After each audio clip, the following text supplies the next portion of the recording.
I respect the hell out of people who hit the red button when spam call comes through. You don't answer that and start yelling at someone. You just give them a big no, which is apparently what Mike did to our producers about 5 minutes ago. Hey, buddy, how are you? Hey, first of all, I always appreciate the invite. It's always great to hear from you, Mark. But look, the number comes up as spam, and I know I'm not alone. No. I am not alone in this process. The amount of phone calls that we all get, people telling me about, this Ponzi scheme that I need to take a part of. There's insurance apparently that's overdue, a bill that needs to get paid, something. I'm like, I'm not dealing with this. So, and I apologize. So no. I'm ready to rock and roll. We got some ball. The NFL season's almost here.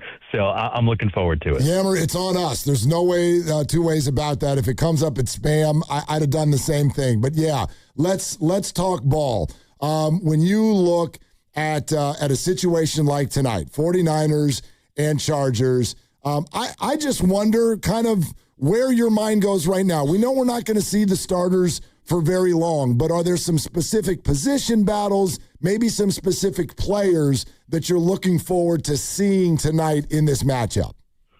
Yeah, I think there's a lot of tentacles in a story like this. And you guys know, you've been around the game long enough where it's so hard to put too much stock in what we see in the preseason. And I know, look, we're all dying to get to the regular season, and we've been starved for football for so long that, sometimes we hitch our wagons to a small sample size, not really knowing situationally what's happening. Vanilla defenses where DCs don't want to go and throw out their best stuff. Offensive coordinators probably thinking the same thing. So it's a little hard sometimes to assess. I will say big picture, I think there's some good stuff here. Number one, Amarian Hampton, who I think came on last year a little bit, and I think there was a leveled up expectation. I think from a Chargers perspective, though, with Mike McDaniel now calling some of these plays, we've had a couple people at NFL Network that have been at those practices. They keep saying the joint practices this week. Hampton was putting some dudes on their back, and I want to see if there's some pop. How does a guy like that look once the season starts coming around?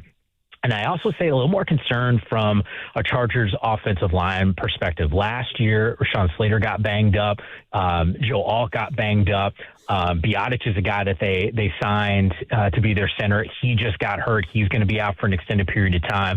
Saw Harbaugh do an interview, and I'm like, man, this dude's always got this buzz and this energy and this moxie. When he's talking about the Biotic injury, you could see a little bit of melancholy there, which I think to me signals some real concern and probably frustration around the health of some of those offensive linemen. So that's a little bit on the Charger side. And then you guys know you're in the Bay. I feel like every time I pop on with you guys, it's a little bit of rinse and repeat on the health of some of these players. And I think that has got to be the most frustrating thing for Niners fans these last few years.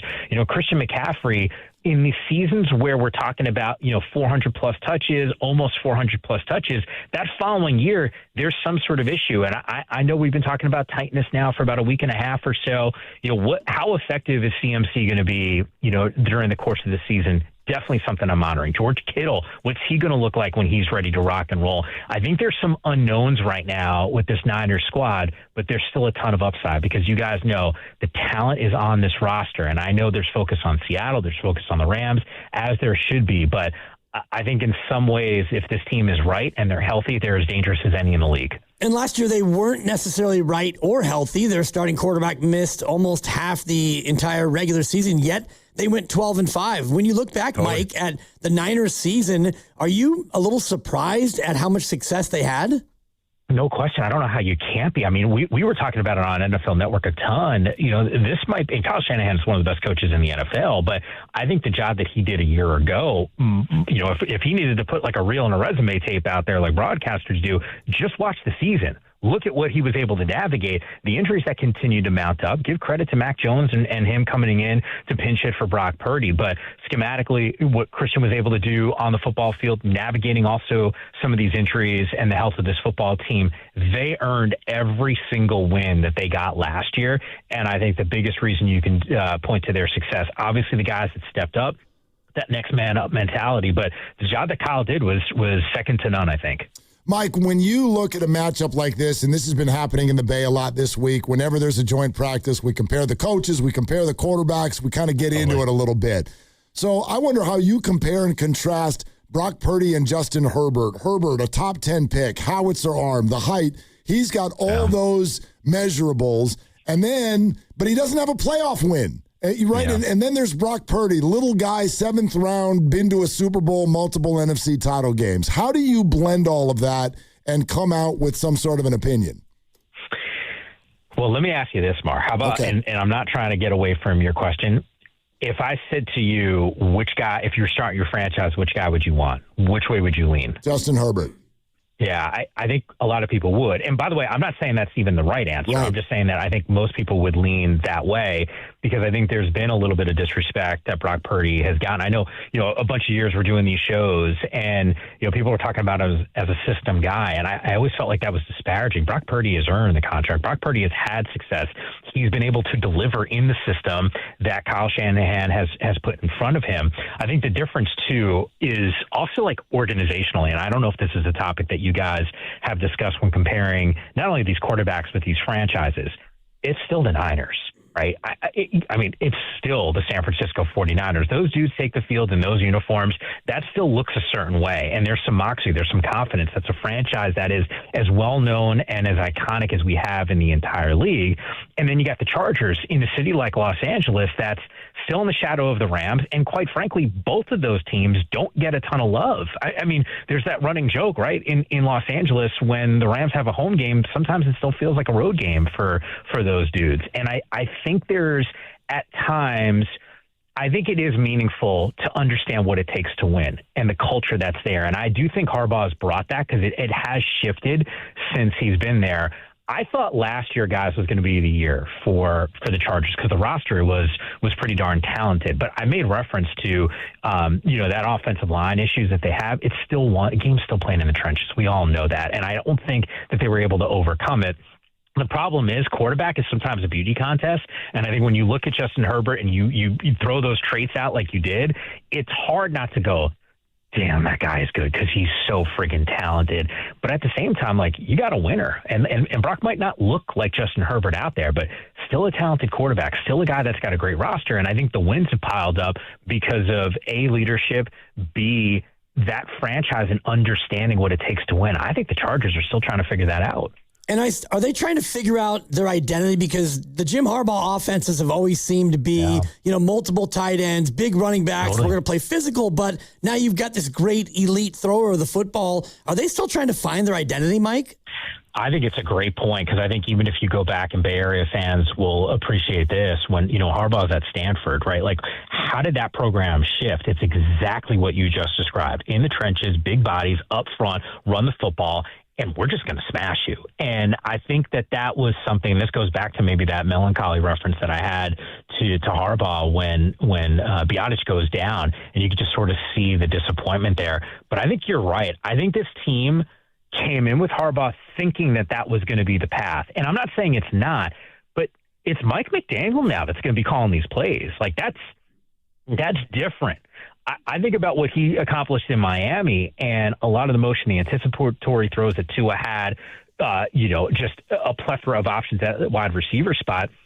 I think there's going to be some really cool wrinkles to this offense where we might find another level of success and, just statistical, performances that are off the charts from Justin Herbert, because I think of, what the scheme could be. And I would circle back to Hampton too, because I really do think that he's going to be a pretty big focal point to what that offense is going to look like. Our friend Mike Yam, NFL Network, is with us on Willard and Dibs 95.7 The Game. And it is later tonight on NFL Network that the 49ers will play the Chargers. Okay, Yammer, I'm sure, you've taken a look at this division. It's getting a lot of discussion. Yeah. You've got the Super Bowl champ, you've got the Super Bowl favorite, and then you got the 49ers. But how do you pull this apart and handicap those three this year? All right, so there's a couple ways that I would do this. Number one, if I was on radio in Seattle right now, my answer might be different. If I was on a radio station in Los Angeles, it may be a little different. So it's know your audience, right? But because it does feel like the Rams right now, guys, and you know this, on paper, like, tell me the roster that's better in the league. No, there isn't one. There isn't exactly. One. And it's bonkers because you got a future Hall of Famer in Aaron Donald who could be on the football field at week 1, too. Like, I mean, he just because of Myles Garrett's presence there, he might get double-digit sacks and not even be the same AD that we've seen in the past. I mean, like, it's just ridiculous. We don't even talk nearly enough about McDuffie and Watson to help out that secondary. I don't even know what side of the football is better. Is it their offense with some of the weapons that they got with Stafford and Puka, or is it their defense? Like, that's a conversation for another time. I think they're still the team to beat. Came close. Obviously, they lost in the margins against Seattle. There are some people that will tell you, hey, they're the champs. You got to respect that. Like, I get it, but I don't know if I would put Seattle in front of them. They just lost their offensive coordinator, right? Like, Walker's gone from that team. I think there's some questions right now around that roster. I'm not saying that they're not one of the premier teams in the NFL, but I'm just saying, hey, every year's a new year. Like, it doesn't really matter what happened last year. The coaches will tell you that. And if the coaches are saying it, I don't think we can slot them in as the favorite. That's just my personal opinion. And I will stand on what I said before. If San Francisco is healthy, I think they are right there with those other teams. I don't know if they're better than the Rams, but on a random Sunday, and by the way, the faithful in the Bay seem to travel really well. It's a short distance to Los Angeles. I'm at work right now. I'm looking at SoFi Stadium. There's a lot of fans that are there, and in those matchups, it might feel like a Niners home game there. So, some of these like little intangible things, could San Francisco, when they're right, beat the Rams? Hell yeah, they can. Like, absolutely. Do I think the division still goes through Los Angeles? I do. I still think they're the team to beat. Is there a certain amount of urgency for the Rams in that they have so many great veteran players that perhaps their window could be closing if they don't get it done this year? Yeah, I think there's something to that, although there's a couple, whenever I hear that phrase, and we use it sometimes too, like, we've been saying this about Buffalo for a while. Like, at some point we're going to be right? Like, but they still got, a superhero in Josh Allen out there, and now they got DJ Moore, and it feels like, all right, maybe they got a chance, and it's a new coach with Joe Brady. Like, I don't think their door has closed. I think people are scared to say Kansas City's door is closed. I am, because they got 15, and, if Mahomes is right, and it looks like he's going to be ready for week number 1 coming off the ACL, I'm not counting those dudes out, but, if they struggle and they don't make the postseason, like, would I be surprised? No. But if they go and win that division, like, am I going to be surprised? No. I think for the Rams, you're right. There's some vets on this squad. I don't think Aaron Donald decides, hey, I'm contemplating a return if the unit doesn't look the way that it does. Like, if the Rams were a sorry-looking roster right now, we're not having this conversation about AD. AD, out of the kindness of his heart, I don't think Donald would say, hey, you know what? I'm going to go help out this squad. Like, I don't buy that. I do think that there's some veterans on this team that look at the expectation level and know that they were close a season ago and just go, we just got the defensive player of the year. Like, we have a future Hall of Famer coming to our roster at the peak of his powers. We got another one that's coming off the couch ready to go, and I've seen some of those workouts. We just improved our secondary. Now is the time. I don't even think that this team could be thinking about a closed window, knowing how talented this roster is. Got to focus just on this season. Ooh, scary stuff in the NFC West, no doubt.